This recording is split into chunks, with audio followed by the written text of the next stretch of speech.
Good morning, everyone.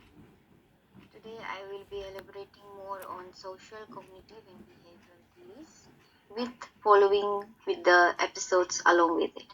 So let's begin. Learning is a complex process, and no single theory can fully explain it in this presentation. We focus on three perspectives, such as behavioral, cognitive, and social theory. Our goal is to examine a learning episode for each theory and analyze how theories explain what happens and why it is happening.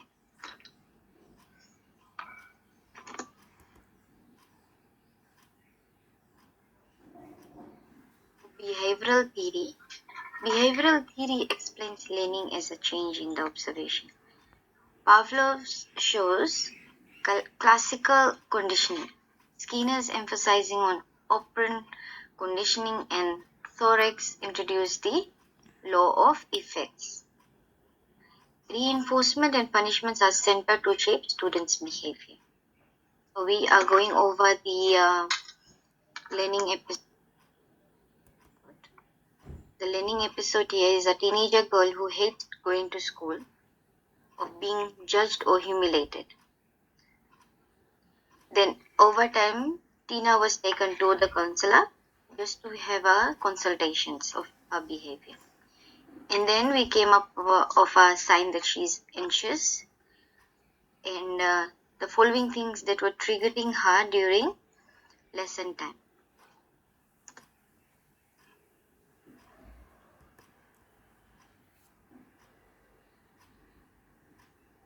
So upon given a journal, she was able to get things, the positive things, and she was able to contribute to class.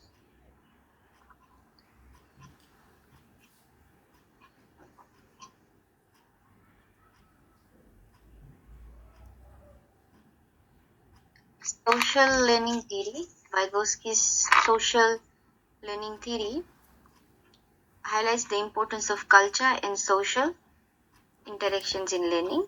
Learning occurs first through interactions and then becomes interracial. The zone of proximal development and scaffolding explains how teachers and TAs can guide learners to achieve more than they could alone.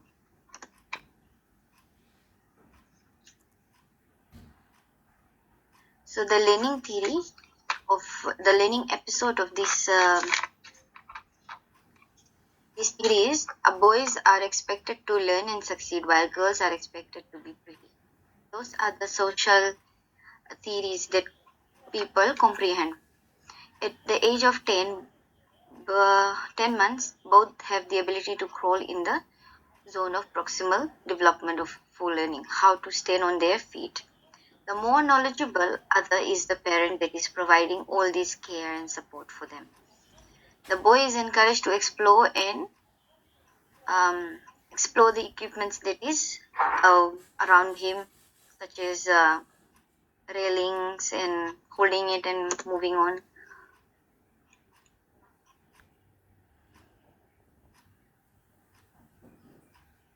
The girl also has the potential to stand up, but she does not have the support that the boy is having.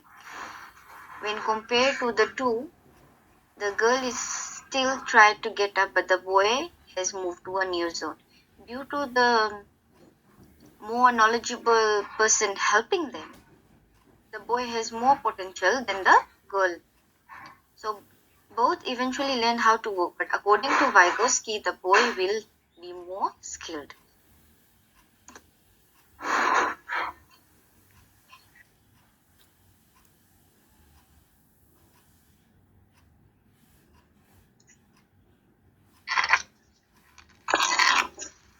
The cognitive learning theory. Cognitive learning theory focuses on the mental process of learning, such as memory, problem solving, and reasoning. Piaget's described stage of development. Bruner's emphasized on scaffolding and discovery learning, and information process theory explains how learners encode and retrieve information. At such a small age, children develop these skills through cognitive development. Let's see the episode that is followed by it.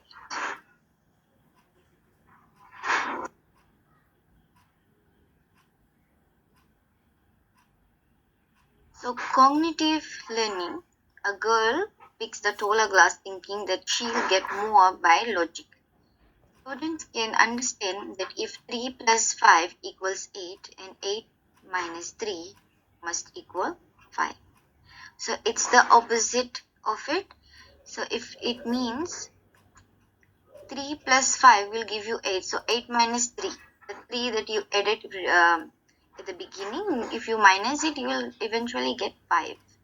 So our brain learns to rearrange things and build a concrete operational mental.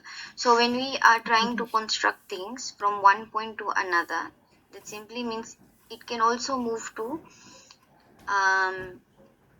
if I go this way, that means I will reach there faster. Or this is a long way. If you are walking by and you see that is a long way, I cannot take that way, I will be late. I will go this short way and I will reach there on time. We can reverse our actions by doing the opposite, excited by our new mental ability. We apply them in conservation activities. We can learn to write in school. As a result, that we get to know ourselves better than the means that we learn to put ourselves in someone else's shoes at the age of 12. Teenagers, so when we reach the age of teenagers, we often see an idol. So such as small kids, they go for singers, cartoon characters, and they try to imitate them. So they are trying to put themselves into their shoes. If they were there, what would they do? How would their actions be reflecting on this activity?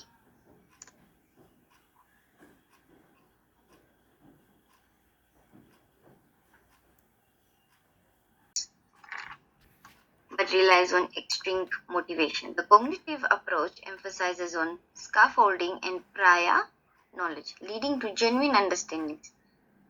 The social approach shows how collaboration and context support learning. Together, these perspectives highlight different aspects of learning process. So, in conclusion, if I have to say, each theory has strength and limitation. Behavioral strategies are helpful for shaping behavior. Cognitive strategies build understanding, and social cultural strategies foster collaboration. Effective learning comes from integration these perspectives to meet diverse students' needs. So this is the end of my presentation, and I hope that you have got some information that would be helpful. Thank you so much for listening and have a blessed day. Thank you so much.